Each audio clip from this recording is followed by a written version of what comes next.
যুবক পায়ে হাত রেখা 24 ঘন্টা কিচ্ছু করো না, 5 ওয়াক্ত শুধু নামাজ পড়ো।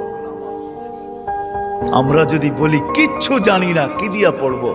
এই উম্মতের জন্য করছেন, কোন উম্মতের জন্য করছে বইলা উলামা আমাকে প্রমাণ দিতে পারবে না। এই উম্মতের জন্য বলছে ইমামের পিছনে দাঁড়াও। ইমামে তোমা যেরকম ইঞ্জিন নিজের জন্য চলে না, ডাব্বাকে গন্তব্যে নেওয়ার জন্য চলে, ঠিক ইমামের পিছনে দাঁড়াও। ইমামের পড়া তোমার পড়া হয়ে যাবে। তুমি ইমাম যেমন করে এরকম করো। ইফআল কামা ফাআল আল ইমাম, ইমাম যেরকম করে ওরকম করতে থাকো, নামাজ তোমার কমপ্লিট। এই সুযোগ কাউকে দেয়। যদি 5 ওয়াক্ত নামাজই পড়তো,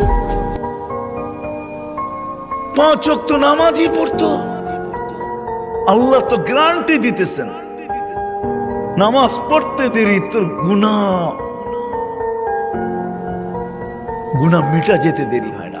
নাইলে আল্লাহ রসুল গাছের পাত, গাছের শাখা হেলায় দেখাবেন তো দেখাবেন কেন? গাছের ডাল হেলায় দেখাইতেছেন, একটা পাতাও নাই। তো বলছে ওসমান, আমার বান্দা যখন নামাজ পড়ে গুনাহগুলা এরকম ছড়া যায়। তাহলে এই দৃষ্টান্ত কেন দিবে যে 5 বার গোসল করার পরে শরীরে যেরকম ময়লা থাকার কোনো সুযোগ নাই, আমার উম্মত 5 ওয়াক্ত নামাজ পড়ার পরে গুনাহ থাকার কোনো সুযোগ নেই? আর কেমনে বুঝাবে? কেমনে বুঝাবে? কেমনে বুঝাবে? কেমনে বুঝাবে?